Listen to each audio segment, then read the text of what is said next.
ierobežojums. Tas nozīmē to, ka datus nedrīkst glabāt ilgāk nekā nepieciešams. Taču pētniecībā šis princips nav tik vienkāršs, jo dati var būt vajadzīgi rezultātu pārbaudei, publikāciju recenzēšanai vai arī turpmākai pētniecībai. Un te arī parādās regulas izņēmums par to, ka zinātniskās pētniecības nolūkiem datus var glabāt ilgāk, ja ir atbilstošas garantijas. Taču arī ilgāk nenozīmē bezgalīgi. Jābūt, ja nav iespējams noteikt glabāšanas termiņu, jānosaka vismaz kritēriji, pēc kuriem termiņš tiek noteikts. Un paliek pēdējie divi principi, tas ir integritāte un konfidencialitāte, kas praktiski nozīmē drošību. Un jā, tas nav tikai IT nodaļas jautājums, tā ir visu dalībnieku atbildība. Un praktiski jautājumi šeit arī ir ļoti konkrēti, kur dati tiek glabāti, vai tie ir šifrēti, kas tiem var piekļūt, vai piekļūt tiek pārskatīta, un tā tālāk. Un tā ir arī tāda kā uzticības daļa. Ja dalībnieks uztic pētniekam sensitīvu informāciju, tad viņš attiecīgi sagaida, ka tā netiks nejauši nopludināta. Un pēdējais princips ir pārskata atbildība. Tā praktiski nozīmē to, ka nepietiek vienkārši ievērot noteikumus. Ir jāspēj pierādīt, ka tie tiek ievēroti. Visefektīvākais pierādīšanas līdzeklis ir dokumentācija. Tas varētu būt, piemēram, pētījuma protokols, datu pārvaldības plāns, kaut kāda informēšanas teksti, piekrišanas formas, kas tiek saglabātas, un, protams, ka izcilajā gadījumā tie ir datu apstrādes līgumi. Un, jā, pavisam vienkārši var teikt, ka, ja kāds jautā, kāpēc dati tiek glabāti pēc 2 gadiem, ja, kam tie tika nodoti, tad atbilde nedrīkst būt, ka mēs neatceramies, jo tā ir pārziņa atbildība. Nākamais ir tiesiskais pamats, kas arī attiecīgi izriet no pirmā pamatprincipa par likumīgumu, ka katrai apstrādi jābūt konkrētam regulas 6. pantā noteiktam tiesiskam pamatam. Šajā slaidā jūs redzat visus tiesiskos pamatus, taču pētniecībā es arī izcēlu, ka visbiežāk runa būs par piekrišanu, sabiedrības interesēm un juridisko pienākumu. Svarīgi ir tas, ka piekrišana nevienmēr ir veiksmīgākais risinājums, jo izmantojot šo pamatu, ir jābūt gatavam situācijai, ka persona to atsauc. Un ja persona atsauc piekrišanu, tad ir jāzina, kas notiek ar jau savāktiem datiem.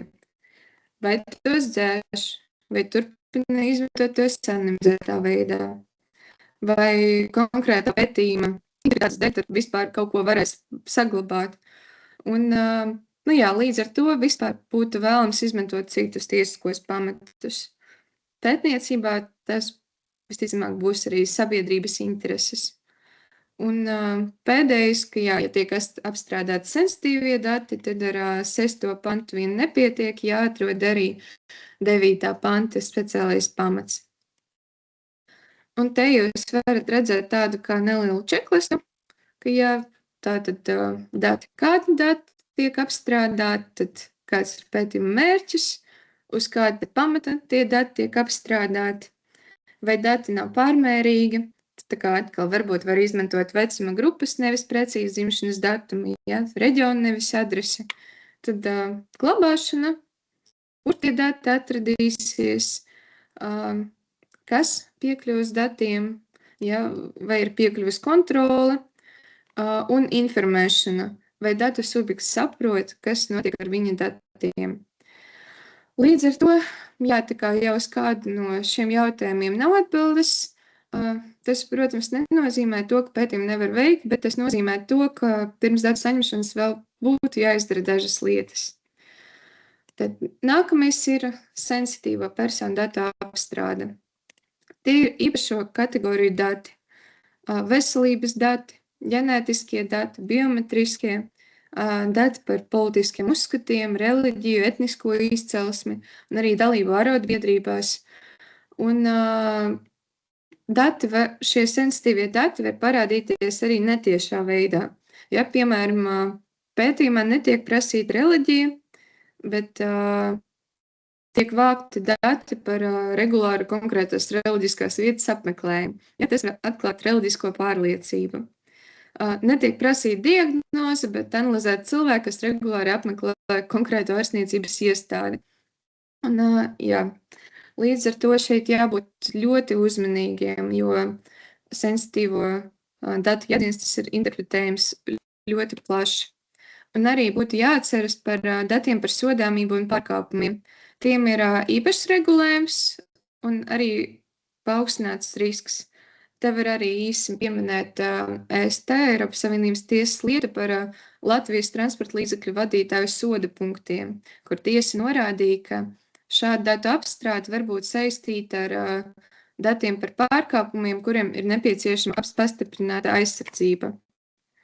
Un, jā, kopumā princips ir tāds, ka šāda veida datu apstrāde ir aizliegta, ja vien nav piemērojams kāds no izņēmumiem. Un pētniecībā svarīgs izņēmums ir apstrāde zinātniskās pētniecības nolūkiem. Un neskatoties uz to, ka ir šis īpašais pamats, jābūt ļoti skaidram pamatojumam atkal, kāpēc bez šiem datiem mērķi nevar sasniegt, vai var izmantot mazāku datu apjomu, vai var strādāt ar anonimizētiem datiem iespējami un arī par piekļuves ierobežojumu. Līdz ar to, jā, un, protams, jā, ka datiem jābalstās uz Eiropas Savienības vai dalībvalstu tiesību aktiem, ka ir piešķirts tiesības izmantot šos datus. Regulas 89. pants, kas paredz īpašu regulējumu zinātniskai pētniecībai. Var teikt, ka šis ir tāds centrālais pants pētniecības kontekstā, jo tas atzīst, ka pētniecība var būt nepieciešams īpašs režīms, jo tā nevar strādāt tāpat kā komerciālajā nozarē. Un pētījumiem var būt vajadzīgi iespējams arī tur datu salīdzināšanu laikā, rezultātu pārbaudu un atkārtot izmantošanu. Taču jebkurā gadījumā, jā, tas nav atbrīvojums no regulas. Šis pants praksē pasaka to, ka pētniecība var būt atkāpes, bet tikai tad, ja ir atbilstoša aizsardzības pasākumi. Un šie pasākumi ir datu minimizācija, pseidonimizācija, tas ir iespējams piekļuves ierobežošana un droša glabāšana. Piemēram, ja pētījumā tiek veidota datubāze ilgtermiņa sociālo procesu analīzī, tad jau sākumā ir jāizlem, kuri dati tiks glabāti identificējumā veidā, kuri pseidonimizēti, kuri anonimizēti, ja, kas glabās kodu atslēgu, kā tiks dokumentēta piekļuve un tā tālāk un tā tālāk. Un visbeidzot, vēlētos vēl pastāstīt par tādiem terminiem kā pseidonimizācija un anonimizācija. Un šeit ir ļoti svarīga atšķirība. Ja, ka pseidonimizācija nozīmē to, ka tiešie identifikātori tiek aizstāti ar kodiem. Piemēram, dalībnieks vairs nav Jānis Bērziņš, bet dalībnieks 007. Taču kaut kur pastāv tāda kodu atslēga, kas ļauj atgriezties pie personas.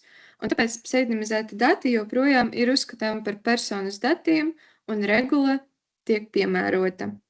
Savukārt anonimizācija nozīmē to, ka persona vairs nekādā veidā nevar identificēt. Ne tieši, ne netieši, ne ar saprātīgiem pieejamiem papildu līdzekļiem. Un uz šiem datiem regulas prasības vairs neatiecas. Tātad glabāšana, nolūks, minimizācijas princips, tas viss nav aktuāls pie anonimizācijas datiem. Labs tāds piemērs, ko varētu atcerēties pie anonimizācijas, ir tas, ka, piemēram, Netflix savulaik publicēja šķietami anonimizētas filmu vērtējuma datus, jo tur nebija vārda. Taču arī konkrētie pētnieki nolēma salīdzināt filmu vērtējumus un datumus ar publiski pieejamiem IMDb datiem un parādīja, ka daļa lietotāju tomēr var identificēt. Un, jā, tad tiesa arī nonāca pie secinājuma, ka ar vārdu izņemšanu nepietiek. Un vienmēr ir arī jāskatās, vai datus var savienot ar citiem publiskiem un pieejamiem avotiem. Tāds diezgan aktuāls piemērs ir arī 25. gada Eiropas Savienības tiesas lieta par pseidonimizētiem datiem. Šajā spriedumā tiesa būtība pateica, ka ir jāskatās konteksts. Ja vienai pusē ir kodu atslēga, tad dati acīm redzami ir personu dati. Bet citam saņēmējam, kuram nav reāli iespēja personu identificēt, tad vērtējums var būt citāds. Un praktiskais secinājums no tā ir tāds, ka nepieciešams vienmēr dokumentēt, kam ir kodu atslēga, kam nav, kāpēc saņēmējs nevar identificēt personu. Un šis ir tāds, manuprāt, diezgan jaunais pavērsiens šajā tēmā, jo šis vēlreiz atgādina un uzsver to, ka ir ļoti svarīgi laicīgi noteikt un zināt, kam ir pieejama atslēga. Ja personai nav likumīga un saprātīga iespēja personu identificēt, tad pastāv reāli iespēja šos datus uzskatīt par anonīmiem.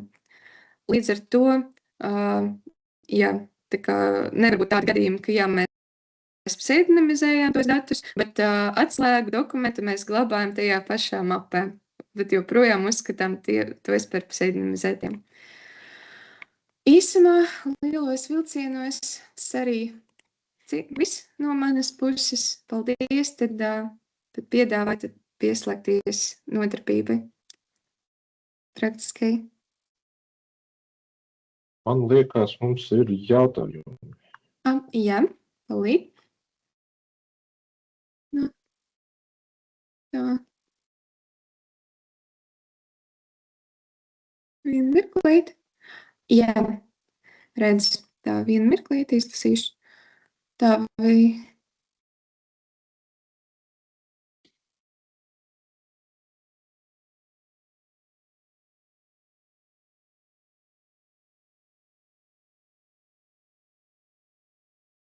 Jā, kopumā regula neatiecas uz mirušo cilvēku personas datiem, bet, protams, ka vienmēr ir jāskatās uz šo mirušo personu dzīviem radiniekiem, un šeit katrā atsevišķā gadījumā ir jāskatās individuāli.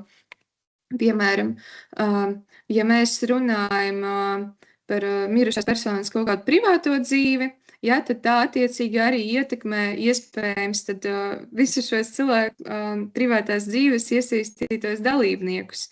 Piemēram, sievu, kas joprojām dzīvo un šie dati viņu skar. Līdz ar to šis ir tāds ļoti, ļoti vērtējums jautājums katrā atsevišķā gadījumā. Gita, vai es atbildēju uz jūsu jautājumu, vai jums bija cita ideja? Jā, paldies. Jā, un vēl šeit arī jāatceras, ka katrā valstī varbūt arī speciālie noteikumi attiecībā uz mirušo personu datiem. Tas, ka regula netiec, ka joprojām ir jāskatās uz speciāliem noteikumiem. Tā, bet šis bija vienīgais jautājums. Varbūt kādam vēl ir jautājumi? Ir parādījies vēl viens tajā Q&A sadaļā. Jā, vienu mirklīt. Jā. Tā. Varbūt var nolasīt jautājums, Danīlai. Jā. Kā ar datu glabāšanas ilgumu, ja dati pēc apstrādes tiek uzglabāti atvērtās piekļuvas datu bāzē? Vai šajā gadījumā ir ierobežojumi, cik ilgi dati var tikt uzglabāti? Tā, bet ar atvērtās piekļuvas datu bāzi jūs domājat, ka ir tāda datu bāze, kuru var piekļūt tik viens cilvēks, un šī datu bāze satur personas datus?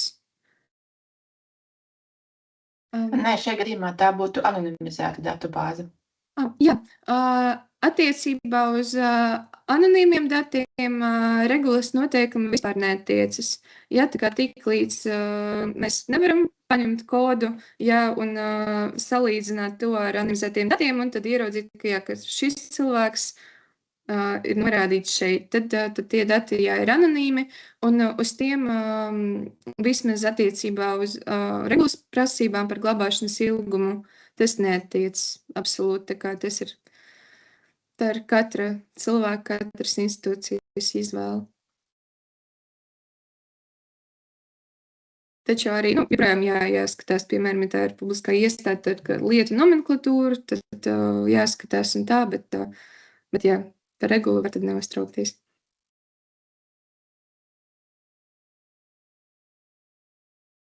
Varbūt vēl kādam ir, arī var mutvārdos.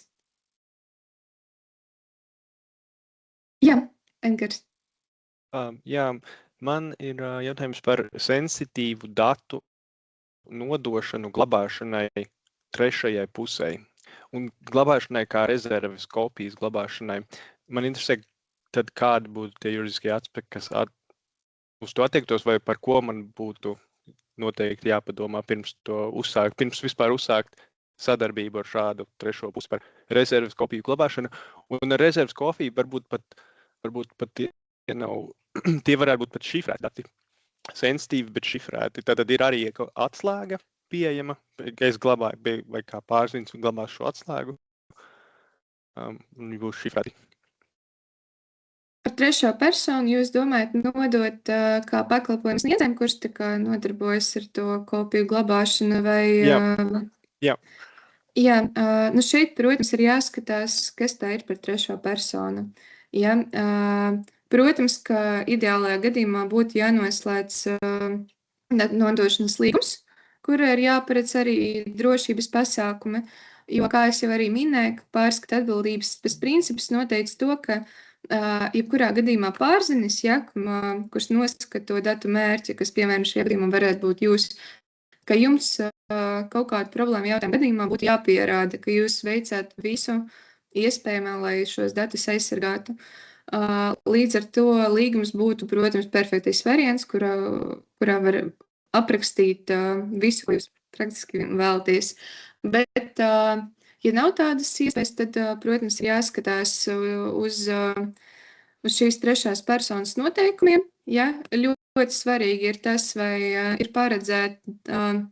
paredzēts nodot datus ārpus Eiropas Savienības, jo tas uzreiz arī ierobežo to datu nodošanu, jo regulā ir uzskaitīti specifiski gadījumi, kuros drīkst nodot ārpus Eiropas Savienības. Un, ir jāpēta noteikumi. Praktiski arī uzticamības līmenis, vai tas ir izplatīts pakalpojums sniedzējs vai ne, un tā tālāk. Jā, paldies. Un tad, piemēram, ja es tagad runāju par pacienta sensitīviem datiem, tad, piemēram, par to datu izmantošanas piekrišanu, vai man tad būtu jāpārskata jau agrāk noslēgta tā piekrišana par to, ka tagad esmu izlēmis veidot rezerves kopijas, kuras būtu tad pie šīs trešās puses. Jā, paldies par jautājumu. Saistībā ar pacienta datiem arī mana kolēģe uzreiz pēc manis arī izstāstīs, jo tur saistībā ar piekrišanu ir nedaudz cits regulējums, ja tas nav klasiskā veidā, to regulē arī pacienta tiesību likums. Bet kopumā idejiski, jā, protams, vienmēr ir jāskatās uz tās piekrišanas tekstu, ko pārakstīja persona, un kādi tur ir noteikumi, vai piekrišanas tekstā ir noteikts, ja, tā kā, ka tie dati var tikt nodoti kādam, vai nav noteikts. Un, protams, ka ja datu nodošana nav paredzēta, tad es teiktu, ka pirms šķietam, ka jā, ka nevarētu tad nodot tos datus. Jā, paldies par atbildi. Paldies par jautājumu. Tā, ja cita. Nākamā tēma ir veselības datu izmantošana pētniecībā. Kāpēc tas jautājums tiek izdalīts atsevišķi, ir tāpēc, ka no vienas puses tie ir personas dati, jā, bet veselības datu izmantošana ir paredzēta pētniecībām. Ir paredzēts īpašs regulējums un īpaša kārtība, kas ir domāta, lai tieši atvieglotu dzīvi pētnieki. Un ir jāpasaka, ka veselības dati ir arī diezgan plaša kategorija. Jā, tas ir jebkādi dati, kas ir saistīti ar personas fizisko vai garīgu veselību. Tostarp par veselības pakalpojumu sniegšanu. Jo, piemēram, par to pēc tā kādā centrā, jā, vai kāda slimnīca, vai kādas zāles pacientam tika izrakstīts, vai kādi pakalpojumi tika izmantoti, jā, tad mēs varam arī izsacināt par kāds veselības stāvoklis cilvēkam ir. Informācija nav jābūt patiesa, ja, nezinu, mēs, piemēram, tur paskatīmies, kad cilvēks pavadīs laiku kādā, nezinu, gastroenteroloģijas nodaļā, ja, un tad varam izsacināt, ka viņam tur problēmas ar kuņģi, bet tik un tā būs veselības informācija, varbūt viņam bija problēmas ar kaut ko citu pavisam, ja, bet galvenais, ka mēs varam kaut kādu informāciju neobligāti patiesu un objektīvu un pareizu, bet par personu saprast no tiem datiem. Veselības dati ir īpašas kategorijas dati, ja mēs runājam par datorsardzības regulu, tas nozīmē, ka tiem ir jābūt īpaši aizsardzību, par ko Ksenija runājusi, ka tur ir jābūt atsevišķiem pamatiem. Principā tos datus izmantot aizliegts, izņemot, ja būs iespēja pierādīt, ka to ir īpašais pamats, ja no tur pamatu sarakstā no regulas, kas ļauj tos datus izmantot. Bet labas ziņas, ja, ka pētniecība ir atsevišķs regulējums, izņemot datorsardzības regulu, ja, šai nozarē. Un tas regulējums arī mainās. Es pastāstīšu gan par esošo, gan par topošo. Un normatīvi akti šajā nozarē ir dažādi. Droši vien noteikti jau zinat visus, ja galvenie akti ir, izņemot datorsardzības regulu, ir pacientu tiesību likums, es teiktu ārstniecības likums, un tur MK noteikumi, kuri regulē to īpašu kārtību, es arī pieminēšu tos, un arī jauna Eiropas veselības datu telpas regulā, kuras stājas spēkā pavisam nesen, pirms pusotra mēneša. Ļoti ilgi gaidīts dokuments, man liekas, ka vēl pirms 2 gadiem ieplānots to publicēt, bet tur bija kaut kādas ilgākas diskusijas. Nosacīts sapīgs akts, kas paredz digitalizēt ļoti lielai daļai no medicīnas nozares pacientu datus, primārus datus, ja, kas tiek izmantoti veselības aprūpes pakalpojumu sniegšanai palielam. Un arī atvieglot sekundāru izmantošanu, kur pētnieki varēs tos datus noteikta kārtība dabūt. Un tā kārtība būs identiska visās dalībvalstīs. Ja šobrīd Latvijā noteikti pastāv, katra valsti pastāv kaut kāda savā atsevišķa kārtība, bet varēs to dabūt ne tikai no savas valsts datu avotiem informāciju, bet arī no citas dalībvalsts Eiropas Savienībā vienota kārtība caur vienotu infrastruktūru. Kas ir ļoti ambiciozs un foršs projekts un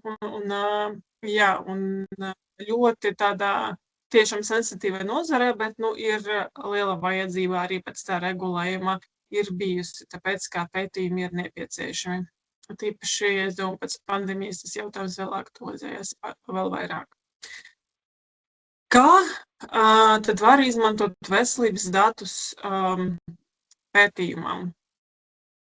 Principā pacienta datus, nevar vienkārši dabūt pat radinieki. Ja, tur ir īpaša aizsardzība un saistīta ne tikai ar personas datu lietām, bet vispār ar pacientu tiesībām, par to, kā privātumu, teiksim, tā neiejaukšanās pacienta veselības dzīvē. Princips galvenais ir tāds, ka pēc iespējas vajag ievērot tiešām datu minimizāciju un izmantot tādus datus, kur pacientu nevarētu tieši vai netieši identificēt. Un arī vairākiem pētījumiem, cik es esmu sapratusi diskusijas ar nozares dalībniekiem, nav varbūt īsti vajadzība arī pacientu identificēt. Ja? Galvenais ir informācija bieži apkopota veidā, un tāpēc to ir nepieciešams turēt prātā un izvēlēties attiecīgus arī pseidonimizācijas vai anonimizācijas rīkus vai vienkārši nepieprasīt arī pat liekus datus datu avotam un datu avoti, kas pārsvarā ir veselības aprūpes pakalpojumu sniedzēji, viņiem arī no savas puses arī ir interese neizsniegt liekus datus, jo nedodies kaut kas notiks no drošības viedokļa arī jāpat ceļam, un tad tur ir arī lielākie riski, ne tikai sodu izpratni, bet vispār pacientiem un morālais kaitējums un reputācijas kaitējums un citas saistītas lietas. Bet noteikti ne visos gadījumos ir iespēja tos datus pseidonimizēt, anonimizēt, vai ne visos gadījumos tā vērtība datos, to vērtību no datiem var saņemt tikai ja tie ir pseidonimizēti vai anonimizēti, un tad var izmantot personas datus, bet ar pacientu piekrišanu. Un pa lielam Latvijā pastāv 2 mehānismi, kā personas datus no pacienta var izmantot ar piekrīšanu vai īpaša kārtība caur slimību profilakses un kontroles centru. Piekrīšanu no savas, tā kā arī no konteksta, no pieredzes, cik es sapratu, dažos gadījumus arī vieglāk dabūt, kad pacienti ir kaut kāda reta saslimšana un tiešām iet runa par 1-2 pacientiem, un šajā gadījumā vieglāk patiešām saņemt piekrīšanu no tā pacienta, nekā iet pēc īpašas kārtības, aizpildīt visus vairākus dokumentus un komunicēt gan ar SPC, gan ar datu avotu.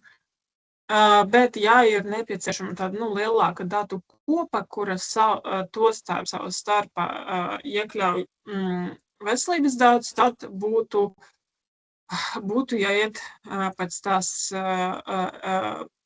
piedāvātas taciņas. Ja mēs runājam par piekrīšanu, piekrīšanai piemērojas, tomēr ir tas ceļš, kurus gribētu izmantot, piemērojas parasti datorsardzības regulas prasības, par to, ka tā ir jābūt skaidrai, nepārprotamai, rakstveida noformētai. Un tur tāpat kā es par līgumu sākotnēji runāju, tur Ksenija runāja par datu apstrādes principiem, par to, ka tiešām tur jābūt pieminētam pētījumam, mērķim, kāpēc dati ir vajadzīgi, kāds apjoms, kādi datu saņēmēji, cik ilgi datus izmantos, kādas būs tiesības pacientam arī kā datu subjektam. Un, ja pacients dod piekrīšanu, arī jāatcerās, ka pacients jebkura gadījuma, jebkāda laika var to piekrīšanu atsaukt, un jūs paliksiet bez datiem. Tāpēc tas ir, no vienas puses ir citi vienkārši mehānisms dažos gadījumus, bet arī šai gadījumā izveidojas liela atkarība no pacienta izvēles. Un tad otrais variants ir piedāvāts, kas šobrīd Latvijā piedāvāts, ir pieprasīt datus caur slimību profilakses kontroles centru, jeb SPKC, bez pacienta piekrīšanas, bet tur ir jāizpildās tādiem nosacījumiem, kā pētījumam jābūt veiktam sabiedrības interesēs. SPKC atļauj to izmantot, ja pacients iepriekš arī nav aizliedzis to datu izmantošanu pētniekiem, citādi datus nevar dabūt, un tad ir sabiedrības ieguvums no tā. Un to izvērtējumu, pa ceļam tur pa vidu nodrošināja SPKC, arī attiecīgas formas un izsniedzamas atļaujas apliecināt to izvērtējumu un arī no pētnieka puses, ja tur ir nepieciešams aizpildīt visu informāciju par veiktu pētījumu. Palielam tas notiek šādi, ja kāds jau ir gājis pa šo taciņu, ļoti labi to pazīst. Šis mehānisms darbojas jau kādu laiku. Un SPKC, protams, ne visus gadījumus arī varbūt spēja izvērtēt to pētījumā ietvaru un gadījumu, un šai gadījumā dažreiz tiek piesaistīti, ir tiesības piesaistīt ekspertus, un arī datu turētājs, jeb datu avots iesaistās Un tas lielākoties ir tāds manuāls darbs, kur tiek izvērtēts katrs pieteikums un arī datu avots skatās, vai drīkst, nedrīkst, vai ir saprotams, nav saprotams, kādi dati, kādi nosacījumi. Bet gan datu avotam, gan pētniekam piemērojas viss arī datu aizsardzības regulas prasības, gan arī pacientiesību likuma prasības. Ja mēs runājam par jauno kārtību, kas vēl tikai būs pēc 5 gadiem, garantēti jābūt pēc 5 gadiem. Šobrīd 2 gadu laikā katrai dalībvalstī, to starp arī Latvijai, jāizveido, teiksim tā, SPKC alternatīva, rupi runājot, veselības datu piekļuvu struktūru, kura arī būs atbildīga par to, lai izvērtētu visus pieteikumus. Kā tas izskatīsies praksē Latvijā, cik tur slāņi būs, piemēram, starp pētniekiem un datu turētājiem un to struktūru, šobrīd ir grūti pateikt. Piemēram, tur ir bijuši vairāk likuma projekti Latvijā. Es piedalījos pēdējā likuma projekta izstrādē par tieši šīs regulas ieviešanu Latvijā, un tas šobrīd ir iepauzēts ministru kabinetā, jo tad nebija saprotams, kāds būs tieši regulas formulējums. Bet skatīsimies, kā tas ies uz priekšu. Un ideja būs ļoti līdzīga, ka šobrīd esoša, kā paredzēta. Vienīgā atšķirība ir tā, ka regula ir paredzēta datu telpa, ka obligāts nosacījums, ka datus nevar vienkārši izsniegt, aizsūtīt pa e-pastu, ka datus padara pieejamus speciālas datu telpas, kas ir speciāls aizsargāts, speciāli aizsargāta vide droša, jo šobrīd ir datu nodošanas saņemšanas mehānismi ir dažādi, pa e-pastu var atnākt uz vietas saņemt, arī ir datu telpas, arī ir dažādas vides, bet regula paredz, ka būs diezgan strikti regulēta arī no tehniska viedokļa tā datu telpa. Un attiecīgi tās veselības datu piekļuvu struktūra būs savienota arī ar Eiropas Savienības struktūram, kas ļaus jums saņemt pētniekiem pieprasīs datus arī no citām dalībvalstīm caur šo struktūru, bez komunikācijas, nekomunicējot tieši ar datu avotu, piemēram, no Spānijas. Kā tas darbosies praksē, ļoti interesanti, bet tā mēs potenciāli varam gatavoties un gatavot savas ambīcijas tam, ka šis process kaut kāds tiks ieviests tuvāko 5 gadu laikā, bet sākumā katrai dalībvalstī un Latvijā man šķiet, ka izvēlējies arī sākumā to darīt, jāsakārto primārie, veselības dati, jādigitalizē, lai nebūtu viss papīra pacientu kartītēs. Un tad attiecīgais, kas ir tie galvenie izaicinājumi, par kuru šeit vērts pieminēt, ir ar veselības datiem ar sekundāru datu izmantošanu, kur es jau esmu minējusi par to, kā dažreiz ir nepieciešams liels datu apjoms vai ir pārāk plašs mērķis pētījumam, tiek pieteikts, un tad datu avotam ir ļoti grūti tos datus atlasīt. Un pa lielām abām pusēm būtu daudz vieglāk, ja, piemēram, pētnieki pēc iespējas precīzāk nodefinētu to ietvaru, kāda dati un kāds pētījuma mērķis, ja to ir iespējams, un tad tos datus būtu vieglāk, ātrāk saņemt. Un drošības aspekti, kā tie dati tiek nodoti, izmantoti. Es redzēju, tur dzirdēju jautājumu par to rezerves kopiju, par to, ka tie dati pēc pētījuma netiek pārmērīgi ilgi glabāti. Jautājums, vai pētījums ir pabeigts un, piemēram, ir ok, ka ir tikai apkopoti dati, un tos mēs varam uzglabāt kādu laiku sākotnējs datus, jā, bet pēc tam iztikt tikai ar to atvasinājumu, kas ir, ja, piemēram, nākotnes regulējumā būs tieši arī tā, kā datu vides, it kā teorētiski tikai datu telpā varēs darboties ar tiem datiem, pētījums pabeigts, dati vairs nav pieejami. Jā, un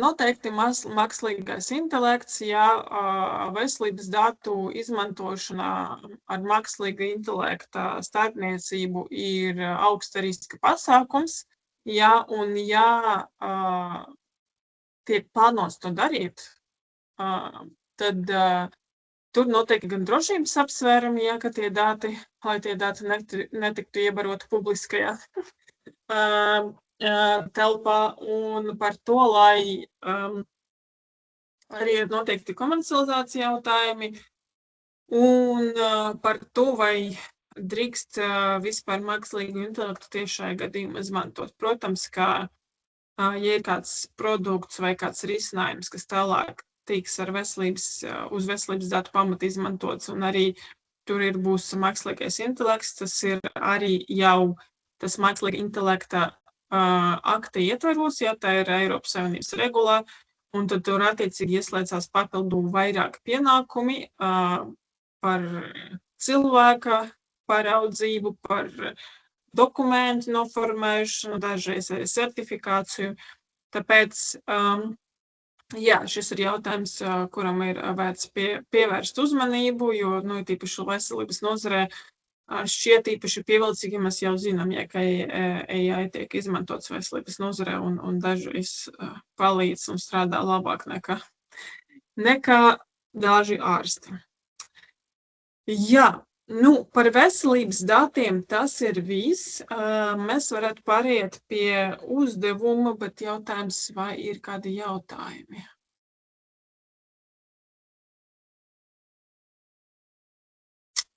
Ir kaut Ja kas drīkst, es varbūt uzdošu jautājumu. Jā, lūdzu. Izmantošu iespēju.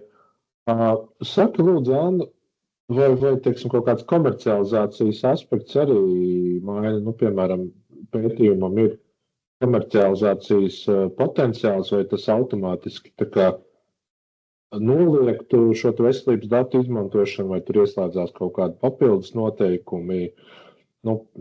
Mēs arī iekšēji diskutējam, var tā būt, ka, piemēram, arī kādam privātam uzņēmumam interesē kaut kādu produktu izstrādēji, notestēt drošību, kaut kādus datus pētīt. Kā šis aspekts strādā? Jā, tas labs jautājums. Vispār ir tā, ka tā īpaša kārtība, ja, kur es runāju par datu telpu, par to datu veselības datu telpas regulu un par caurās PKC, šobrīd tas ir tikai pētījumiem, ja, kas ir zinātnē. Ja mēs runājam par komercializāciju, tā ir pavisam cita kārtība, ja, piemēram, kliniskiem pētījumiem paredzēta īpaša kārtība, ja mēs zinām, tur ir atsevišķs regulējums par to tēmu, bet tā sanāk, ja mēs gribam iet un izmantot veselības datus komercializācijai, tas ir, es redzu, tikai piekrišanu pamatu to datu izmantošanai, un, jā, tur īpašas kārtības, kura šobrīd ir paredzēta, atvieglota, īsti nevar būt, un tad, ja pētnieki pētījumu laika saprot, ka tagad mēs gribam no tā uztaisīt produktu, tad, jā, tur vienkārši tāpat tālāk turpināt nevarēs ar personas datiem, ja mēs anonimizējām, pseidonimizējām, tur nezinu, kaut kāda statistika vai kas, tad jā, tur noteikti ir jāglāk, bet jā, ar personas datiem tad būs jāpiekrīšanas, jāsavāc. Un tā. Tā vēl kaut kas ir, vai mēs varam pāriet uz uzdevumiem? Pienācis laiks tam, 13:30. Uzgaidām vēl dažas sekundes, lai cilvēki paspēja sagatavoties. Tad no manas puses pēdējais stāstāmais bloks šodien kas ir darbs mūsu pusē, par komercnoslēpumu datu izmantošanu pētniecībā. Es ieslēgšu arī Q&A sadaļu, lai es uzreiz arī spētu regulēt. Tā kā noteikumi, vai pareizāk sakot, tas lūgums tāpat kā iepriekš jautājumi, kas droši varat slēgt arī mikrofonu, pārtraukt pusvārdā, prasīt. Ja veidojās diskusija, tas pilnīgi noteikti pat ir interesantāk un aizraujošāk nekā tāds stāstījums.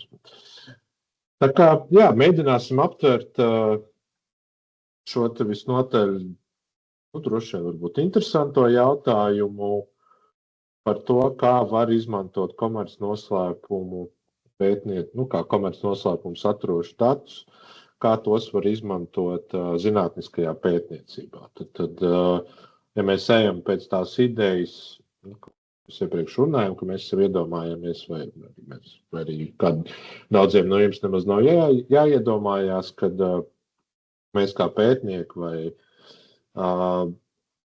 nolemjam, ka mēs vēlamies analizēt kaut kādus nebūtu datus, visticamāk tas varētu būt kāds privāts uzņēmums vai arī kāda liela valsts kapitāla sabiedrība, kāds nebūtu infrastruktūras uzņēmums, tur, piemēram, sadals tīkls, augstsprieguma tīklu, kaut kas tāds, viņiem ir pieejami dažādi visādi interesanti dati, tehniski, finanšu, un mums kā pētniekiem varētu būt interese tos pētīt, gatavot savus pētījumus, un tad attiecīgi parādās problēma, kā šos datus iegūt. Un tīri intuitīvi mēs saprotam, piemēram, ka ja mēs gribam no, piemēram, TETA prasīt kaut kādus padziļinātus finanšu datus, kad tur varētu būt kaut kāda problēma, ka viņi varētu mums viņus negribēt dot, vai arī tur varētu būt, un tad attiecīgi tas, kas ir šī problēma, tie visticamāk ir komercnoslēpums vai konfidenciāla informācija, un te es gribētu atkal iedot to vispārīgo regulējumu ietvaru, lai būtu saprotams, kā tas viss principā strādā, un kādi varētu būt tie veidi, kā nonākt līdz šai datu izmantošanai. Atkal, nedaudz sāksim par jēdzieniem. Tad komercnoslēpums ir definēts atsevišķā likumā. Ir tāds komercnoslēpuma aizsardzības likums, kas pasaka, kas ir komercnoslēpums. Šis regulējums līdz ar šo likumu stāšanos spēkā, kas bija kādus 5-10 gadus atpakaļ, aptuveni tādā griezumā, no galas neatceros, līdz tam ar jēdziens komercnoslēpums un tas, kā to saprat ikdienā, bija regulēts komerclikumā, kur bija tāds visnotaļ aptuvens un vispārīgs regulējums, kas pa lielam pateica, ka tas, ko komersants uzskata par komercnoslēpumu, tas ir komercnoslēpums. Tāpēc mazliet par jēdzienu.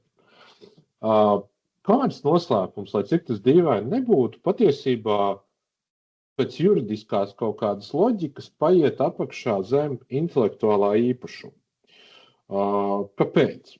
Tāpēc, ka tajā brīdī, kad uzņēmums izdomā, izgudro kaut ko vērtīgu, viņam atkarībā no tā, kas ir šis vērtīgais, šī informācija vai izgudrojums vai kas, ir jāizdara izvēle. Skaidrs, ka šis vērtīgais varētu būt komerciāli noderīgs, tad jautājums, kā es to aizsargāšu. Paņemsim pa piemēru esošu produktu. Man uz galda kādreiz viens stāv Coca-Cola. Coca-Cola ir šķidrums, kuram ir kaut kāda recepte, sastāvdaļas. Ņemot vērā, ka viņš stāv uz mana galda, ir diezgan skaidrs, ka tur ir komerciāls potenciāls, maigi izsakoties. Un ko var darīt Coca-Cola? Tajā brīdī, kad viņi ir izgudrojuši šo pieņemsim, ka viņi ir izgudrojuši kaut kādu pavisam jaunu dzērienu. Viņiem ir izvēle. Viņi tīri teorētiski šo formulu, ražošanas metodas, viņi var viņas patentēt. Visticamāk. Bet kur ir problēma? Patents, kā daudz no jums to zina, ir publisks. Jā, patents dod aizsardzību, bet, lai iegūtu šo patentu aizsardzību, man ir jāiet uz patentu valdi, jāalgo patentu pilnvarotais, un šis patents jāreģistrē. Ko nozīmē reģistrācija? Reģistrācija nozīmē to, ka jebkurš no malas var iet patentu datubāzē, apskatīties šo te izgudrojumu, aprakstu, un tas viss ir pieejams. Protams, jā, patentu īpašniekam uz noteiktu laiku periodu ir dotas ekskluzīvas tiesības izmantot šo izgudrojumu. Šeit bija 20 vai 25 gadi. Nepārmetiet, ja kļūdos, bet aptuveni tāds ir tas ilgums. Medicīnā, zāļu jomā tas ir īsāks, un atkal tā loģika ir tāda, ka, hei, izgudrotāji, nāciet, un to saka valsts, hei, izgudrotāji, nāciet pie mums, pie patentu valdes, reģistrējiet savus izgudrojumus, par to jūs saņemsiet ekskluzīvas tiesības uz komerciālu izmantošanu, varēsiet smuki pelnīt naudiņu, bet pretī ieguvums būs tāds, ka visi cilvēks uzzinās par jūsu izgudrojumu, tas kļūs par daļu no tā tehniskā zinātnes līmeņa, tas, ko angliski sauc state of the art, un vēlāk, pēc kaut kādam laikam paejot, jebkurš varēs brīvi izmantot jūsu izgudrojumu, jau būs pagājis šis jūsu ekskluzīvais periods, jūs joprojām, protams, tiksiet godāti kā izgudrotāji, bet cilvēks, tā teikt, kopējais labums palielinās. Tā ir viena izvēle, kas ir Coca-Cola priekšā. Otra izvēle, un tas ir tas, ko patiesībā Coca-Cola ir izvēlējusies, viņi var pateikt, ok, mēs šo te mūsu dzērienu recepti nepatentēsim, mēs negribam, lai tas ir publiski pieejams, mēs viņu paturēsim noslēpumā. Tad tīri teorētiski un arī droši vien praktiski neviens nezina, kāda ir Coca-Colas recepte. Cita lieta, kad varbūt kāds ir ar kā latviski sauc, nezinu, reverse engineering vai līdzīgi procesi nonācis līdz kaut kam līdzīgam. Tas ir cits stāsts, bet tīri tehniski Coca-Colas recepte nav patentēta, bet tā ir aizsargāta kā komercnoslēpums. Vēl viens ļoti labs piemērs tādam produktam ir tā slavenā eļļa WD-40, saucamais VD-40. Tad arī šis produkts nav patentēts, bet šī eļļas formula un ražošanas metoda, viņi tiek pasargāti kā komercnoslēpums. Un valsts atzīst, saka, jā, komersanti, jūs varat tā darīt, jūs varat izvēlēties nepatentēt, jūs varat izvēlēties kaut ko paturēt kā komercnoslēpumu un tādā veidā aizsargāt savu informāciju.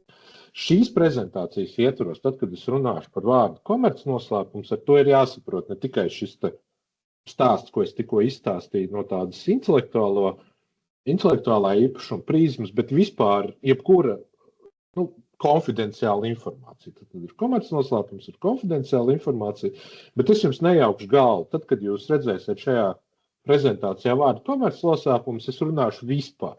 Ne tikai par šādiem slepenībā paturētiem izgudrojumiem, bet arī par finanšu datiem, algoritmiem, visu to informāciju, kuru komersanti uzskata vai ko viņi kā saprātīgā, tādā saprāta robežās, kuru var uzskatīt par komercnoslēpumu. Līdz ar to komercnoslēpums jau pieminētajā komercnoslēpuma aizsardzības likumā ir definēts kā neizpaužama saimnieciska rakstura informācija, un kas ir pats svarīgākais, tā ir jāatbilst 3 pazīmēm.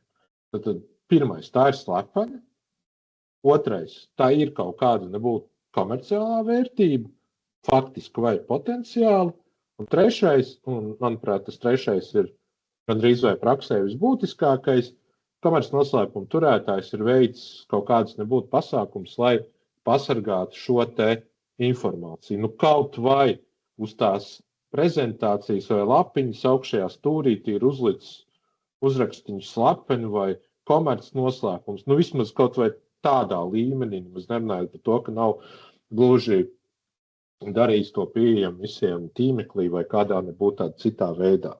Līdz ar to, no tāda pētniecības viedokļa, atkal iedomājoties, man tas ir jāiedomājās sevi kā pētnieku, komercnoslēpumu saturošu datu izmantošana, tā nebūs tāda problēma, ka šie te dati ir pieejami, kā tas ir, piemēram, ar autortiesībām, ar grāmatām, ar fotografiju, bet es nezinu, kā to pareizi tagad pētījumā izmantot, vai arī man tas ir jāsaprot. Šeit mēs runājam par to, ka mēs īstenībā nemaz šos datus tā precīzi nezinām. Mēs zinām, jā, visticamāk, katrs komersants ved grāmatvedību, nevis visticamāk, bet dara to, ja to uzliek pienākumu likums, un viņiem visticamāk ir kaut kādi dati, piemēram, Rīmī gan jau, ka ir dati cik daudz buciņas ar magoņu pildījumu tiek pārdotas laika periodā X. Nu, mēs varam iedomāties, ka šādi dati ir. Piekļūt šiem datiem mēs visticamāk nevaram. Mums tāpat būs jāiet pie Rimī, un viņam tas jāprasa. Tāpēc šī man stāstījuma galvenais uzdevums ir iedot to, tā teikt, domāšanas veidu un likuma regulējumu veidu, kā domā komersants. Un līdz ar to, lai jūs labāk saprastu šos te komersantus, lai jūs spētu iekāpt viņu kurpēs, kā angliski saka, un kā jūs efektīvāk varētu ar viņiem runāt, kad, hei, dodiet lūdzu mums tos datus, un kā veidot šo sarunu, lai jūs to varētu veiksmīgāk no viņiem ārā dabūt. Tad pirmais solis, kas tad ir komercnoslēpums? Nu, principā, tie ir visi dati, ko jūs zinat, ka komersantam datu devējiem tādi ir, bet jūs viņus nevarat dabūt. Nu, tad tas nozīmē, ka šis datu devējs, šis komersants visticamāk viņus aizsargā. Nu, kā minimums nedod publiskā pieejā. Tā ir pozitīvā definīcija. No negatīvās puses, kas tad nav komercnoslēpums, un tas ir kaut kas tāds, ko jūs varat izmantot, tie ir tie dati, kas tiek iekļauti gada pārskatos. Tad gada pārskati ir publiski pieejami praktiski visiem komersantiem, uzņēmumu reģistrā tos var dabūt. Jūs varat droši ņemt šos te gada pārskatus un tos izmantot. Likums tiešā veidā ir pateicis, ka tie nav komercnoslēpums, tie nevar būt komercnoslēpums, un jums arī šie te dati ir pieejami. Kas vēl nav komercnoslēpums? Komercnoslēpums nav informācija, kas saistīta ar valsts pārvaldes funkciju vai uzdevumu izpildu, to starp mantu, atkal publiskā interese, kā teica Margareta Tečere, nav tādas publiskās mantas, ir tikai cilvēkiem piederošā manta, tad sabiedrībai ir interese zināt, kā tiek izmantot sabiedrības resursi, līdz ar to valsts pārvalde funkcijas, tas nav komercnoslēpums. Protams, tur ir regulējums par jau citu līmeņu, valsts noslēpumu un tam līdzīgi. Par to arī nedaudz pieskaršos, mazāk par valsts noslēpumu, bet tieši par kritisko infrastruktūru. Bet, jebkurā gadījumā, tad atceramies, ka ja valsts iestāde saka, ka informācija par to, piemēram, cik naudas ir tērēts kaut kādā tur budžeta izdevuma pozīcijā, tas visticamāk nebūs komercnoslēpums, uz to nevarēs atsaukties, jo atkal tā ir rīcība publiska manta, kas pieprasa atklātību. Komercnoslēpums, kā jau teicu, nav tā info, kas ir grāmatvedības pārskatos. Koplīgums slēdzot nav komercnoslēpums, specifiska lieta un arī varbūt kaut kāda specifiska regulējuma kaut kādos nebūtu īpašos likumos. Šobrīd man tā uz sitienu neviens prātā nenāk, bet varbūt kāds likums, kas pasaka kaut kādām specifiskām lietām, kad kaut kāda informācija nav komercnoslēpums. Kur tas man ienāk prātā? Piemēram, tas varētu būt, ja valsts kaut kādu nebūtu publisku funkciju ar līgumu uztic privātu personai, tad kopā ar šādu uzticēšanu varētu iet regulējums, ka, hei, jums kaut kāda informācija ir jādara atklāta sabiedrībai, lai tiktu pasargātas šīs sabiedrības intereses. Jūs zināt to, kā tiek tērēta publiska manta. Un atkal tad modelējam situāciju. Mēs kā pētnieki ejam pie komersanta, zinām šo regulējumu, kas ir, kas nav, un tad centrālais jautājums, kā saprast, vai tas ir vai nav komercnoslēpums, kā to viss labāk saprast. Tad praksē visbiežāk komersanti un arī citi, kas veic komercdarbību, viņi parasti šo jēdzienu komercnoslēpums tulko visnotaļ plaši.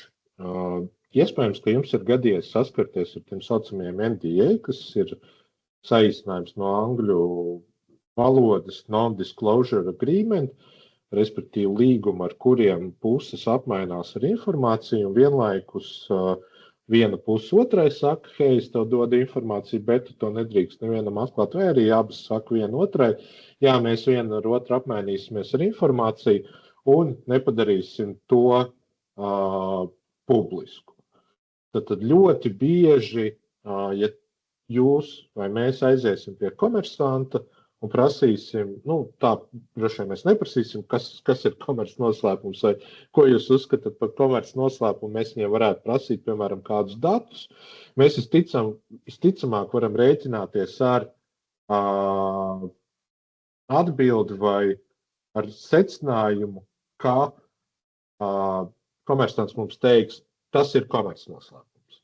Mēs tā vienkārši jums to nedosim. Ar to ir jārēķinās, ar to ir jābūt gataviem, ka principā jebkura papildus informācija, ko jūs no datu avota, komersanta un ne tikai komersanta, bet kas skar kaut kādu finanšu datus, metodes, algoritmus, visu to, ko jūs nevarat iegūt publiski, visticamāk jūs pretī saņemsiet, tas tomēr ir komercnoslēpums.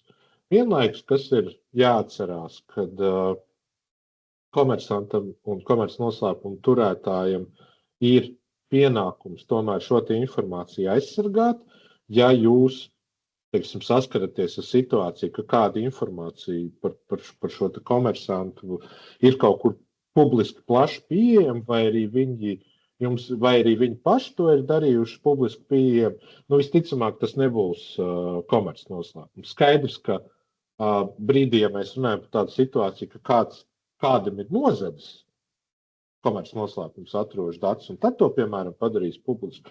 Tas automātiski nenozīmē, ka viss līdz ar šo tie dati var tik brīvi izmantoti un analizēti, tomēr nē, komercnoslēpuma tā aizsardzība saglabājās, un tā galvenā doma, ko arī paredz komercnoslēpuma aizsardzības likums, viņš principā iedibina šo stāstu, ka jā, komersantu drīksti kaut ko, kas ir tavā rīcībā definēt, pateikt, ka tā ir komercnoslēpuma, kur ir tās mūsu robežas, un tās mūsu robežas bija tie 3 kritēriji, bet, principā šo 3 kritēriju ietvaros, tu vari turēt pie sevis šos noslēpumus, un mēs kā valsts atzīstam, tie ir tavi noslēpumi, un mēs kā valsts sakam, ka citas personas pretiesiski nedrīkst iegūt. Tad, faktiski tā vienkāršāk izsakoties, komercnoslēpuma aizsardzības likums de facto padara par pretlikumīgu rūpniecisko spiegošanu.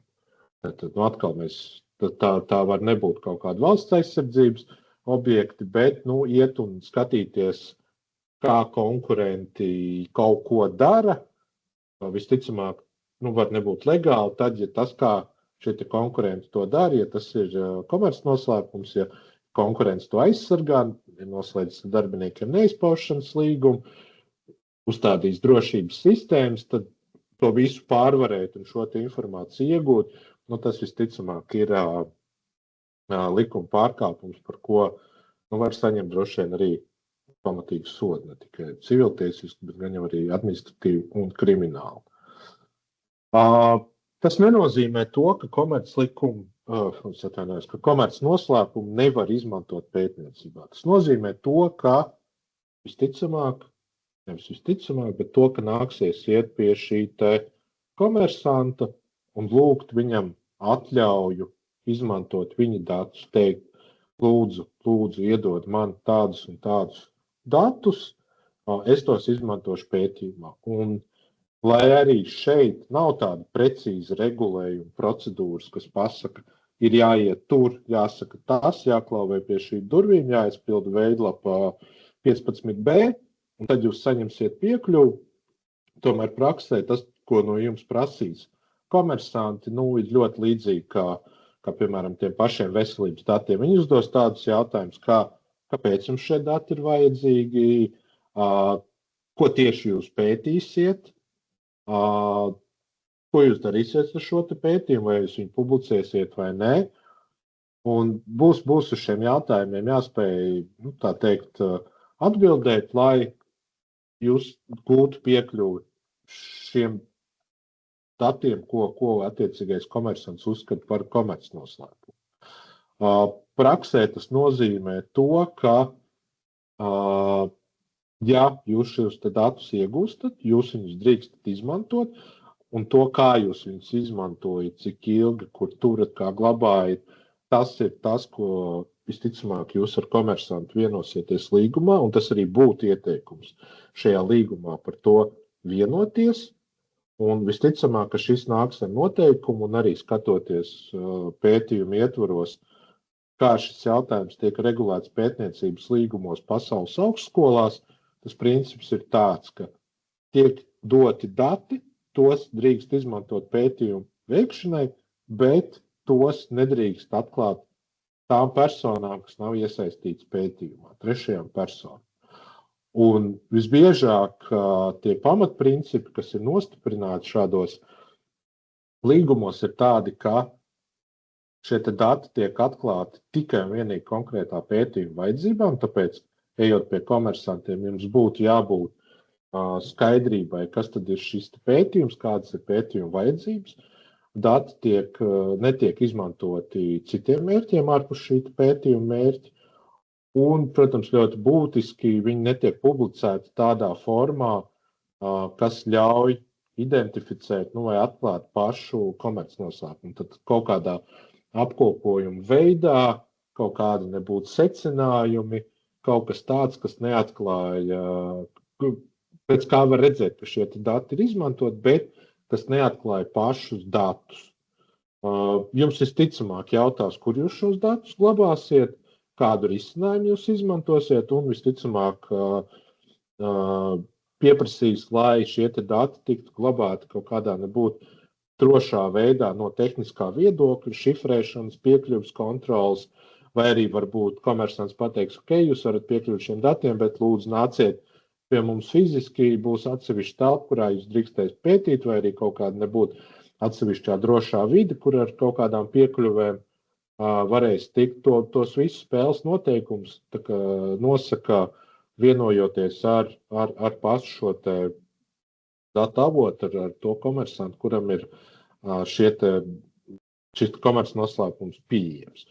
Praksē tas nozīmē to, ka varētu būt visnotaļ liels izaicinājums šos datus iegūt.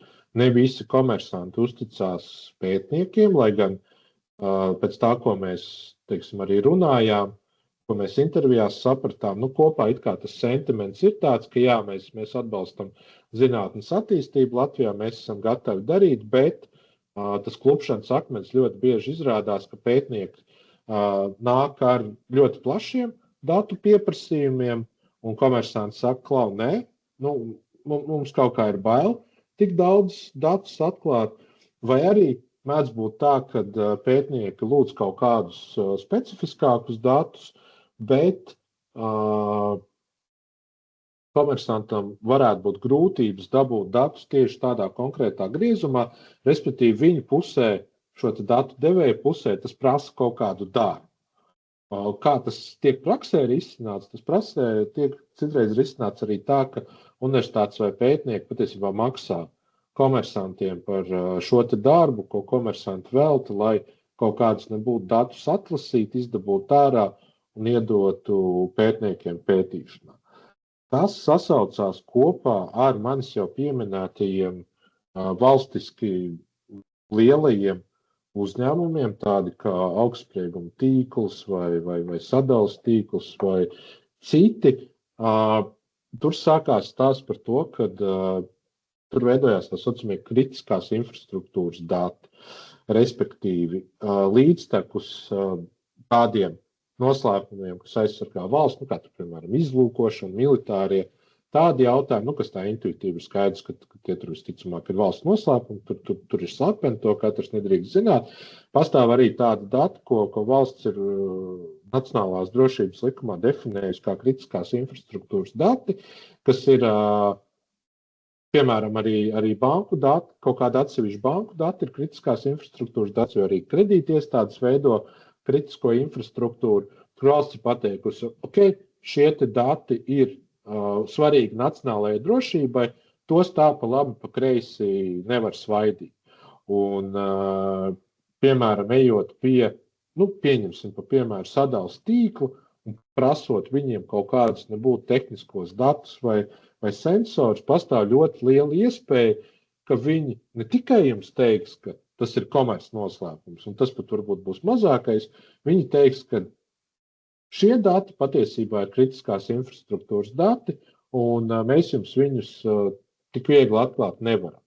Un piekļuvu šādiem datiem nenozīmē, ka viņiem nevar piekļūt, bet tas visticamāk nozīmēs procesu, kā pētniekam nāksies valsts drošības iestādēs iziet procedūru, kas tur ir jāiziet, detaļās, protams, neviens to neraksta, kas tieši, bet principā būs jāsaņem valsts aizsardzības iestāžu, kas ir valsts drošības dienests vai Satversmes aizsardzības birojas, kas saka, jā, ok, mēs piekrītam, ka šie kritiskās infrastruktūras dati tiek nodoti pētījumam. Tad, kā es teicu, pirmais izaicinājums iegūt šos konfidenciālos komercnoslēpumu datus ir tas, ka negrib dot, un negrib dot, to var pārvarēt pēc iespējas precīzāk, definējot pētījumu mērķi, skaidri pasakot spēles noteikumus, vienojoties par šiem spēles noteikumiem ar komersantu, būt gataviem uzņemties atbildību par kaut kādiem pārkāpumiem, un tādā veidā viņus pārliecinot, ka šos datus var dot, vai arī gadījumā, ja tur ir komersants, kurš veido kritisko infrastruktūru, vēl papildus solīts iziet caur šī drošības dienestu pārbaudēm, lai arī šo informāciju saņemt. Otrs izaicinājums, ar ko jūs visticamāk varat saskarties, ir, ka komersants jums pretī teiks, ok, jūs man pārliecinājāt, izskatās labi, mēs būsim gatavi dot, pētījuma mērķis ir skaidrs, bet jūs no mums prasat datus tādā griezumā, kas mums nav ātri pieejami, mums ir nepieciešams kaut kāds, nebūtu darbs vai analīze, lai šos datus iedod. Šeit risinājums jau ir, protams, sarežģītāks un atkarīgs no konkrētās situācijas. Tā varētu būt samaksa vai arī vienošanās ar komersantu, kad tiek iedot kaut kādu vispārīgu piekļuvu un pētnieks pats veids kaut kādu datu atlas. Tas arī varētu būt variants. Un šis arī, starp citu, ir tas šķērslis, ko mēs esam identificējuši arī mūsu darba ietvaros, kad ir tādas situācijas, ka šie datu turētāji, kuriem ir kritiskās infrastruktūras vai komercnoslēpumi dati, viņi saka, jā, mēs jau labprāt dotu pētījumam, bet no mums tiek prasīt kaut kādu griezumu, mums nav iekšējās fiziskās kapacitātes, kā šos datus atlasīt, apstrādāt un iedot. Līdz ar to, kaut kādu varbūt līdz tam tiksim un tad iedosim, bet šobrīd nevaram. Tur tāda skaidra, eleganta risinājuma šādai problēmai droši vien, ka nav. Jo risinājums būtu ok, es kā pētnieks jūsu vietā veikšu to datu apstrādi, bet tad atkal ir pretī tas tās, ka tad pārāk daudz datu tiks darīts, vienam cilvēkam. Vēl varētu būt runa par kaut kādu samaksu, bet arī pētniecības budžetu visticamāk ir stipri ierobežot. Grūti iedomāties, ka tur būtu ļoti liels naudas, lai šo te nosaka, bet tomēr tas varētu būt tas veids, kā vienoties. Kas droši vien praktiski ir super svarīgi, kas iziet jau ārpus, protams, mūsu kā juristu kompetences un arī šīs prezentācijas ir pārliecināt, ka tīri tehniski tik tiešām tie dati tiks turēti drošībā. Ka tiks izmantoti droši IT risinājumi, kuram katram piekļuve netiks dota. Ļoti bieži tas, kas var tikt prasīts vai ko jums ir jābūt gataviem kā pētniekiem, komersantiem piedāvāt, ka ne tikai universitāte, ne tikai konkrētais pētnieks, kas saņem datus, ka viņš ir parakstījis šo te līgumu par datu apmaiņu vai arī atsevišķu šo te NDA, non-disclosure agreement, bet ka universitāte vai pētnieks nodrošinās, ka šāds līgums tiek parakstīts arī ar katru individuālo asistentu, laborantu vai citu personu, kas ir iesaistīti pētījumā, un ka šīm te personām ir paskaidrots, šie tie nav tur kaut kādi vienkāršie dati, kurus tu tagad labi. Šis ir svarīgi, šis ir jāizsargā. Lūdzu, neizpaud tos nevienam tālāk, sargāt tos, jo citādi mums var būt kaut kāda atbildība komersantu priekšā. Tad ir jābūt gataviem uzņemties šo te atbildību. Protams, praksē ir jārīkojās tā, lai pēc iespējas arī nodrošinātu šo te komercnoslēpumu aizsardzību, jo arī, kā jūs varat iedomāties, kaut kādu noteiktu datu noplūdu var izraisīt visnotaļ lielu kaitējumu pašu komersantu interesē.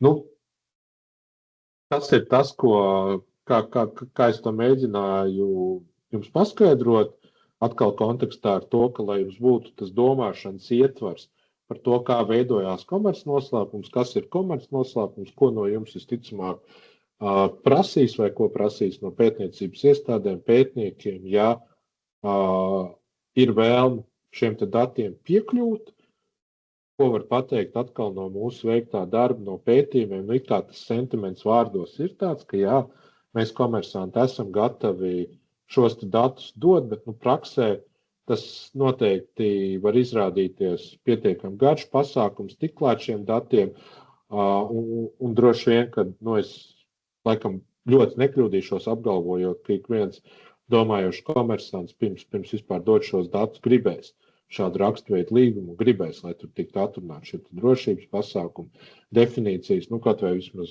šo NDA. Tā kā nokārt deguns nevajag, pieeja var dabūt, bet nāksies mazliet visticamāk pasvīst un pārliecināt, pārliecināt šos te datu avotus, kad tas ir tā vērts, kad tas dos kaut kādu labumu un kad viņu dati tiks aizsargāti. Laiks jūsu jautājumiem, ja tādi ir. Līdz šim neviena nav, bet tagad ir tāda iespēja apjautāties.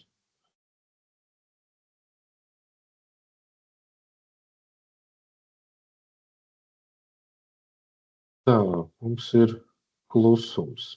Ok, tad Jā, es uzdošu jautājumu. Ja neviens cits nav, tad es uzņemšos to lomu. Jā, jūs jau mazliet pieskārāties pie šī visa, pie šīs tēmas par to datu izmantošanu, bet tad varbūt praktiski, kas tad būtu vajadzīgs kaut kādās institūcijās vai kādā līmenī, kā datu kuratoru, ko mēs varētu piedāvāt, vai kas pētniekiem būtu vēl vajadzīgs, pārvaldniekiem, juristiem, aizsardzības speciālistiem, vēl ētikas komitejas, protams, arī ir obligāti arī šeit jāpieliek klātī, lai šo aizsargājamo datu izmantošana nebūtu tik, kā jūs tagad sakat, tas ir baigais process no visām pusēm, no pieprasīšanas, no birokrātijas un no vispārējā, bet, tā, lai šo procesu varētu tā kā atvieglot un lai pētniekam tā izmantošana būtu vieglāk un arī, jo visi jau no tā iegūst, gan uzņēmums, gan pētnieks. Kas tad būtu nepieciešams? Es domāju, ka vienkārši ir Tas ir tāds mans secinājums, kas man ir radies strādājot pie šī projekta, ir tāds, ka pilnībā izvairīties no kaut kādām procedūrām, prasībām mēs visticamāk nevarēsim. Viņas ir atsevišķiem datu veidiem, viņas ir strikt regulētas, citiem datu veidiem viņas varbūt nav regulētas, piemēram, strikt regulētas veselības datiem, komercnoslēpums regulēts mazāk strikti, bet praksē tas tāpat ir. Vienkārši mentāli jāsaprot, kad ir šīs te procedūras, diemžēl, un ka viņas nāksies iet. Un tas, kas iespējams atvieglot šo te tikšanu klāt datiem, ir vienkārši tā pieņemšana, ka šīs te procedūras ir, un viņu pārzināšana. Lai jau laikus tam var sagatavoties, jau laikus būt gataviem.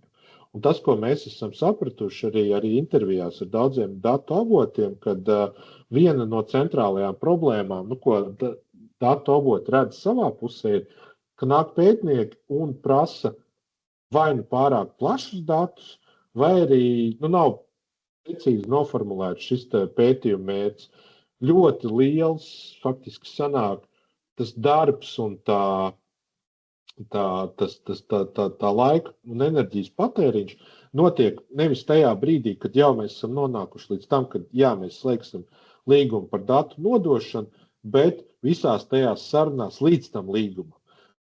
Labdien, es esmu pētnieks, es strādāju tur, un skaidri un tā datu avotam saprotamā veidā izskaidrot, kāpēc tad man vajag tos datus, un ko es ar viņiem darīšu, un pārliecināt, ka šī izmantošana būs.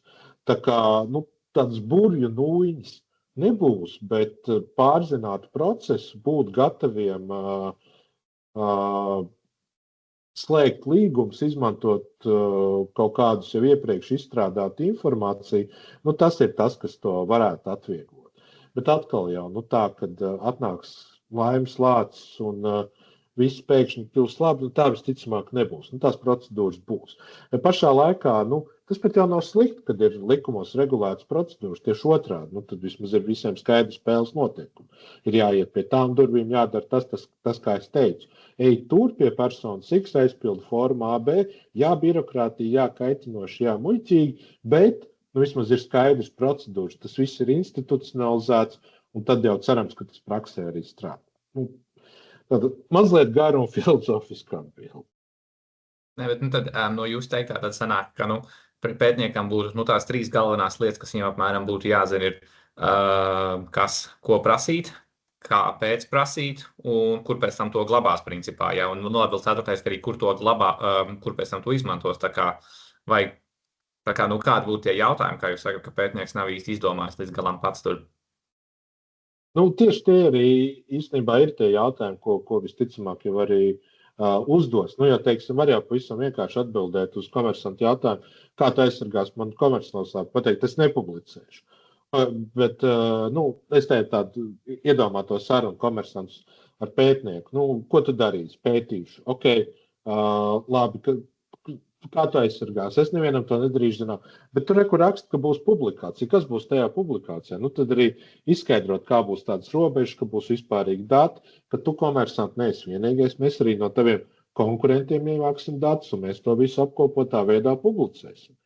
Tā kā, jā, patiesībā tieši šie jautājumi, kā izmantos, kur glabās, kas izmantos, kāda būs šī publikācija, ļoti palīdz tas, un arī to ļoti bieži var redzēt līgumos, kas ir ārvalstu universitātēm, ko publikācijas iepriekš tiek saskaņotas ar datu avotu.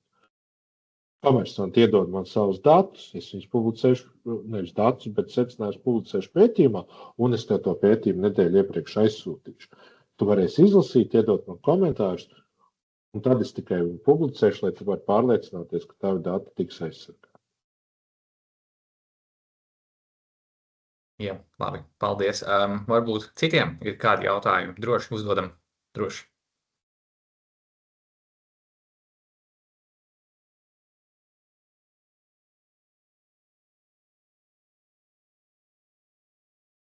Bet, Kaspar, es tā visādām gadījumam arī komentārs jautājums. Es pareizi sapratu, ka apmēram no visa mūsu bloka reāli komerciālais noslēpums ir tāds nav tā kā nepatīkamākā, bet vissarežģītākais punkts, kur apmēram reāli vajag saskaņot ar katru pētniecību, ar katru komersantu, un tad tur konkurences elementu, un tur ir daudz sarežģītākā, individuālāka pieeja nepieciešama, vai ne? Tā sanāk, jā, katrs tas komerces noslēpuma turētājs, viņam tas komerces noslēpums pieder, viņš viņu arī sargā, kā pats grib un māk. Un jā, un tāpēc, diemžēl, nesanāks kaut kāda tāda centralizētā pieeja, būs šī individuālā pieeja, papildus vēl šis slānis ar komersantiem, kas veido kritisko infrastruktūru, kuriem pašiem vēl pirms došanas ir vēl šī došanai, vēl tas papildus slānis, kad ir valsts drošības iestādes iesaistīts, bet jā, šeit sanāk tāds ārkārtīgi individuāls process. Jā. Jā. Ok. Tā, skatos uz laika grafiku. Droši vien, ka mēs varētu tagad doties uz breakoutiem.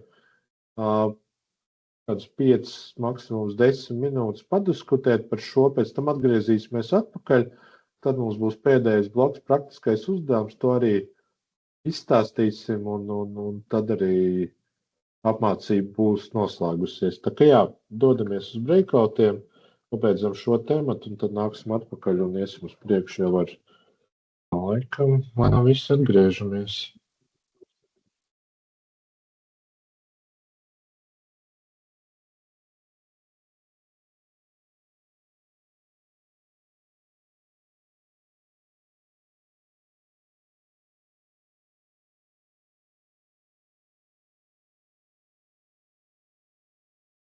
Tā kā ir, Mikus, viss ir atpakaļ, vai kāds vēl kādā grupā ir Jā. izķēries?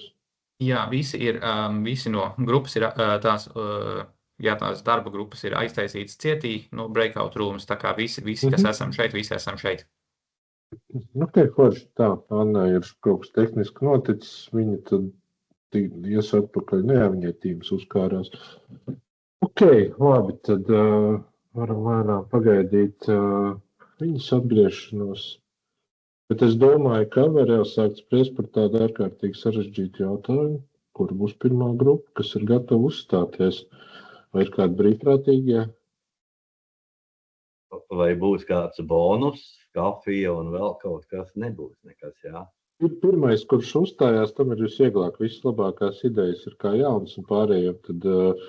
Tad vai nu ir vieglais variants teikt, ka to, ko teica jau iepriekšējie, vai arī tieši otrādi, mums nekā jauna nav, jo viss jau tika pateikts iepriekš.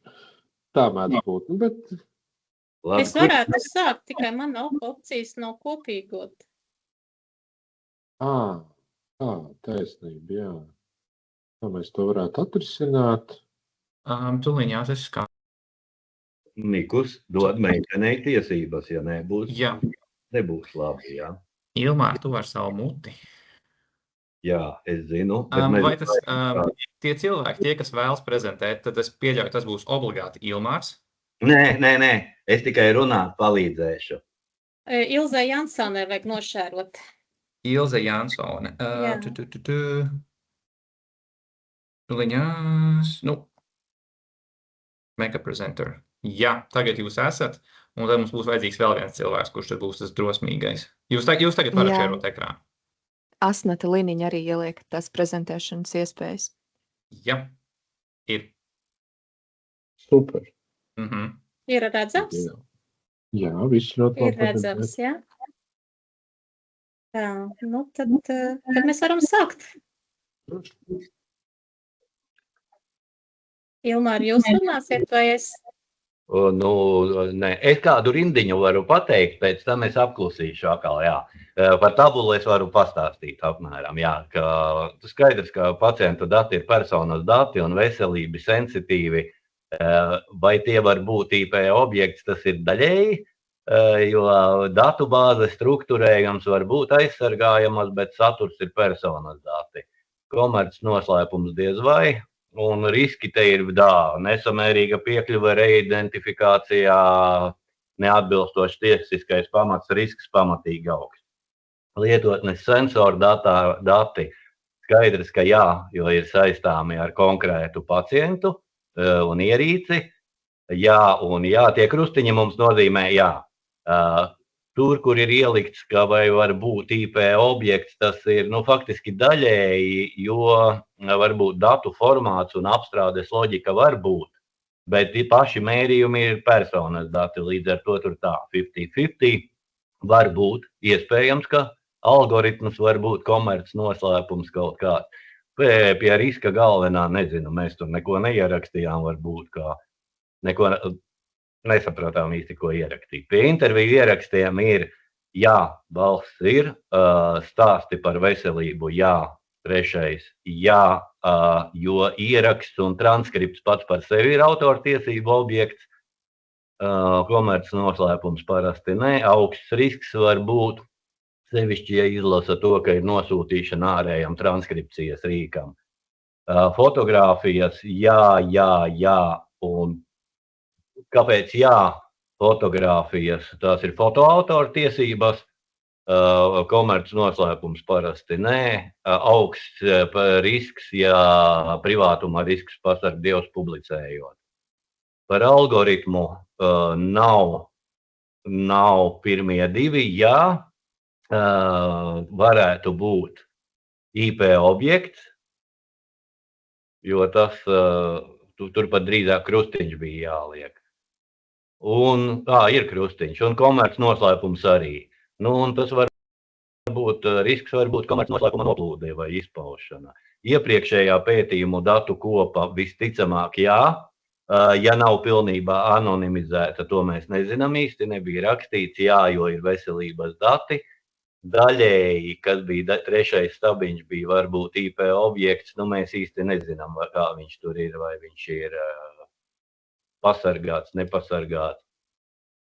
Nu, un risks ir sekundārā izmantošana bez savietojamības izvērtējuma kaut kāda. Un zinātnisko rakstu tabulas parasti nē, jo parasti publicētas ir agregētā stāvoklī un parasti nē veselība, jā.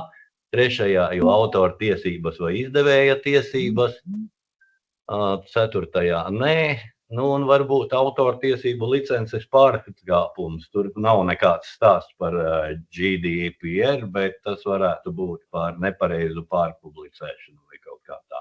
Nu, tas par pirmo tabulu, viss es piekusu jau. Tālāk meitenes palīdzēs. Nezinu, pareizi bija nepareizi. Labi, tad es turpināšu ar sarkanajiem karogiem. Principā, izlasot pētnieku sākotnējo plānu, nu, tur tiešām ir, teiksim tā, nu, laikam, es teiktu tā, slikti izplānots tas pētījums. Pirmkārtām, kā jau te bija atzīts plašs datu pieprasījums, tad paņemsim visus datus, kas ir, un tad jau redzēsim, ko tālāk ar viņiem darīt. Tālāk transkripcijas rīks ārpus Eiropas Savienības, jo, principā, šeit es domāju, ka, ja tas ir ārpus Eiropas Savienības, kādā veidā uz viņiem attiecās Eiropas Savienības regula uz datu aizsardzību. Nākamais ir tiesiskais pamats datu apstrādei. Nav datu vadības plāna, nav identificētas lomas un atbildības. Tālāk kopīga mākoņu mape, kas, manuprāt, arī ir augsts risks, jo plānots, ka tur tālāk pēc tam visi tie rezultātus varēs izmantot citi pētnieki. Interviju sūtīšana ārējam transkripcijas rīkam, iepriekšējā pētījuma datu kopas izmantošana un datu kopas publicēšana atvērtā repozitorijā. Nu, principā es varētu teikt, ka ļoti tā, teiksim tā, tas pētījums ir izplānots bez īsta pamatojuma un plāna. Tā, laikam, īsumā varētu es to pateikt. Tā, trešais uzdevums, kāda rīcības plāni un soļu. Precizēt pētījumu mērķu un datu vajadzību, definēt datu apjomu un atlases kritērijus, noslēgt līgumus ar sadarbības partneriem par atbildības sadalījumu personas datu aizsardzību, izstrādāt datu apstrādes plāns un datu statistikas plānus, izvērtēt ārpakalpojumu transkripcijas rīkas alternatīvas un izvērtēt drošu datu apstrādes un glabāšanas vidi. Un lietas, ko nedrīkst publicēt, tie ir slimnīcas pacientu dati, iepriekšējā pētījumā savākt datu kopas ar līdzīgiem pacientiem, ja tās, piemēram, ja šie dati nav anonimizēti, intervijas audio vai transkripti, fotogrāfijas un uzņēmumu algoritmu tehnisko dokumentāciju. Un noslēgumā tātad mēs pieprasām tikai minimāli nepieciešamos laukus konkrētam pētījumu mērķim, datus saņemsim pseidonimizētā veidā ar atsevišķu glabātu atslēgu slimnīcā, piekļuve būs ierobežota un auditējama, un visa apstrāde notiks saskaņā ar GDPR principiem un pētniecības drošības pasākumiem. Paldies grupai par kopīgo sagatavoto darbu. Nu, brīnišķīgi. Liels paldies par iesaisti, liels paldies par darbu. Varbūt kādam ir kāds komentārs no auditorijas, ko var pieminēt, ko jūs pamanījāt vai gribētu nokomentēt. Teiksim, tas, ko es redzēju, es domāju, ka šeit, sevišķi tajā tabulas jautājumā, tur nevienmēr ir tādas striktas, precīzas un pareizas atbildes, nu, piemēram, interviju ieraksti, nu, Jā, visticamāk, tie parasti nav komercnoslēpums, bet, ja tiek ierakstīti, ja tur tiek kaut kādas lietas pateiktas vai kaut kas tāds, var sanākt arī, respektīvi, atkarīgs viss no satura, un kā droši vien var redzēt, tad tie datu veidi, viņi tā kā starp šīm kategorijām peld, un nevajag aizmirst, ka tās nav tādas striktas kastītes sērijas. Tie tad ir tikai tie dati un nekas cits. Es tev ļoti, ļoti precīzi tajā savā domu procesā parādījāt, cik ļoti tie var būt dažādi dati. Anna, Ksenija, varbūt jums ir kādi komentāri? Jā, liels paldies grupai. No manas puses komentāru nav. Man liekas, ka ļoti tā izsmeļoši un tiešām pamanīja tādas būtiskākās lietas. Jā, es arī varu apstiprināt, ka novērotājs, ka grupa strādāja ļoti citīgi un aktīvi. Jā, mēs vaigas viedros, pat iesvīdām. Viens jautājums man liekas, bet es to paturēšu pašās beigās, jo manā grupā tas arī tika diskutēts, bet to varbūt tad pašās beigās es pieminēšu. Bet tad droši vien varam dot vārdu nākamajai grupai, kas tad ir gatava prezentēt. Asnat, jā, jūs jau liekat, tad droši. Grīda jūs, kā teikt. Paldies. Un tad te ir mūsu tabuliņa, slimnīcas pacientu dati. Te jau jūs redzat, tātad personas dati jā, sensitīvi jā, IP objekts nē, komerc noslēpums. Te mēs īstenībā diskutējām, bet beigās nonācām pie tā, ka nē. Un galvenie riski, protams, personu identificēšana. Lietotnes sensoru dati, arī galvenais risks personu identificēšana, pārējās ailītes visas jā, interviju ieraksti. Te kā jau Kaspars minēja, mēs arī nonācām pie tā, ka viss ir atkarīgs no intervijas mērķa un intervijas satura, jo komerc noslēpums, it kā pirmajā brīdī liekas nē, bet atkarīgs, ko intervējumais pasaka, un tas arī par personu identificēšanu un informācijas noplūdu. Līdz ar to ir galvenais risks atkarībā no informācijas, kas intervijā tiek sniegta. Par fotogrāfijām. Tātad personas dati ja ir identificējama persona un arī atkarīgs no fotogrāfijas satura par komercializācijas risku, jo tikpat labi ir safotografēta visa laboratorija, visi šie rīki, ar ko tiek veikti mērījumi un tā tālāk. Tad uzņēmuma algoritma dokumentācija, te galvenais risks komerc noslēpuma izpaušana un arī algoritmu uzticamība. Un par to algoritmu uzticamību droši vien vēlāk varētu Agata varbūt no grupas pastāstīt, bet par to mēs vēl aiziesim, kad runāsim par riskiem. Un iepriekšējā pētījuma datu kopa, šeit arī būtu personas identificēšana, bez tiesiska pamata, ja nav atrunāts iepriekšējā informētajā piekrišanā, ka dati atkārtoti tiks izmantoti. Par zinātniskajiem rakstiem tabulām, autortiesību jautājumu, ja es nezinu, kaut kā nekorekti citē pētījumus, tas varētu būt lielākais risks. Par otro uzdevumu, varbūt kāds cits no kolēģiem grupas grib runāt, vai man turpināt?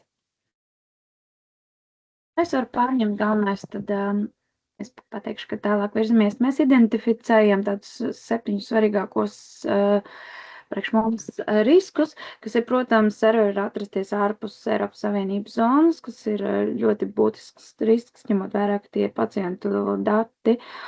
Ārvalstu pētniecības partneris Somijā. Šeit būtu jāsaprot, kā mēs koplietosim datus un kāda būs atbildības starp abām pusēm.